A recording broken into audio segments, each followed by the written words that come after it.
একদিকে ল্যাংড়া, রানী পছন্দ, গোপাল খাসেরা, গোটা বাংলায় তো বটেই, বাইরেও এরা গণ্যমান্য। অন্যদিকে যিনি আছেন তার পরিচিতি বিশেষ নেই, নাম কোহিনূর, নির্বাস মুর্শিদাবাদ, কিন্তু আম রাজ্যে তিনি কোহিনূর। আম বিশেষজ্ঞদের মধ্যে তর্ক বিতর্কে হরদমই লড়াই এই দুই পক্ষের মধ্যে। সেই তর্কে উঠে আসে আম পালনের গল্প, আমকে খাস ব্র্যান্ড করার প্রসঙ্গ। এই যুদ্ধের সঙ্গে কিন্তু ওতপ্রোতভাবে জড়িয়ে রয়েছে মুর্শিদাবাদের নবাবী আমল। 1704 সালে ঢাকা থেকে বাংলা রাজধানী মুর্শিদাবাদে সরিয়ে আনেন মুর্শিদ কুলি জাফর খাঁ। তার ও পরবর্তী নবাবদের উৎসাহে মুর্শিদাবাদে তৈরি হয় আম বাগান এবং সেখানে বিভিন্ন ধরনের আমের বর্ণসংকর। সেই সব বাগিচা থেকে কখনো বেরিয়েছে রানী পছন্দ, কখনো মির্জা পছন্দ বা সারেঙ্গা। তেমনি কোনো আনামা মালির হাতে তৈরি হয়েছে কোহিনূর। ল্যাংড়া, হিমসাগরের কথা আম বাঙালি মাত্রই জানেন, কিন্তু কোহিনূরের আখ্যান খুব বেশি প্রচার পায়নি কখনোই, যদিও তার জন্ম বৃত্তান্ত শুনলে তাক লেগে যায়। গাছ পাকা হওয়ার আগেই পেরে ফেলতে হয় এই আম। মুর্শিদাবাদের আম চাষিদের মতে গাছ পাকা হয়ে গেলে কোহিনূরের স্বাদ বদলে যায়, তাই স্বাদ ধরে রাখতে হিসেব করে 1.5 থেকে 2 দিন আগেই আম পেরে ফেলা হয়, এ যেন তখন 9 মাস হওয়ার আগেই জন্মানো শিশু। ঠিক সেইভাবেই একে অতি সাবধানে গাছ থেকে পাড়া, পাকানো এবং সংরক্ষণ করা হয়। লাঠির আগায় দড়ির জাল লাগিয়ে আম পাড়া হয়। কোহিনূরের বেলা সেই জালের মধ্যে তুলোর প্যাডিং থাকে। নামানোর পরেও তাকে রাখা হয় তুলোর মধ্যেই, যাতে সামান্যতম চোটও লাগে না আমের গায়ে। এখানেই শেষ নয়, 2 থেকে 3 ঘন্টা পর পর আমগুলো উল্টে পাল্টে দিতে হয়, যাতে একদিকে চাপ পড়ে বা একদিকে গরম হয়ে আমের স্বাদ নষ্ট হয়ে না যায়। কোহিনূর কাটার আগে 2 থেকে 3 ঘন্টা জলে ভিজিয়ে রাখতে হয়। নবাবী আমলে এইসব দেখভালের জন্য অভিজ্ঞ লোক থাকতো। তাদের আম কেরানি বা আম পেয়াদা বলা হতো। তাদের ছিল জহুরির চোখ।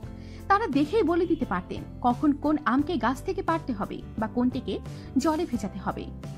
কোহিনূর আম কাটাও দেখার মতো পর্ব।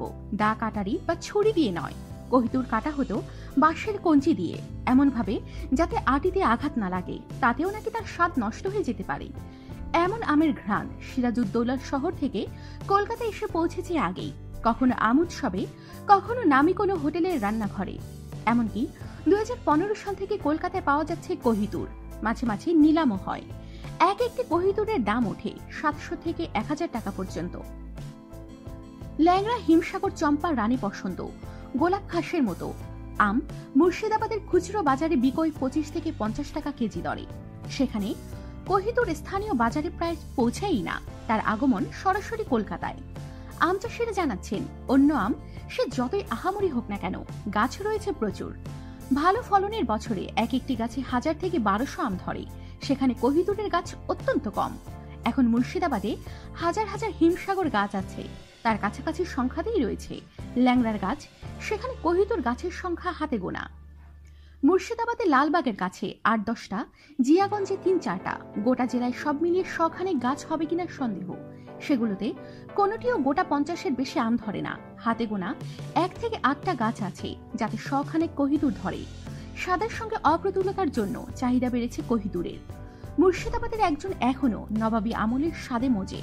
তারা মনে করেন আগের সেই কোহিনূর আর নেই। তাদের কথায় মুর্শিদ কুলি খায়ের সময়কার গাছ সম্ভবত আর একটিও নেই, কারণ 300 বছরের বেশি সময় ধরে কোনো আম গাছ ফলন দেয় কিনা সন্দেহ। সময়ের সঙ্গে সঙ্গে অনেক আম গাছ কেটেও ফেলা হয়েছে। পলাশীর যে বিখ্যাত আম বাগানে সিরাজের সঙ্গে ব্রিটিশ সৈন্যদের যুদ্ধ হয়েছিল, সেখানকার অবস্থাও তথৈবচ। তবে পরবর্তী নবাবদের আমলের কিছু গাছ এখনো বেঁচে আছে, বিশেষ করে হুমায়ুন জাহ, যার আমলে হাজার দুয়ারি তৈরি হয়। তিনি আম বাগানের প্রতি যত্নবান ছিলেন। আমাদের সাথেই থাকুন আর অবশ্যই সাবস্ক্রাইব করুন।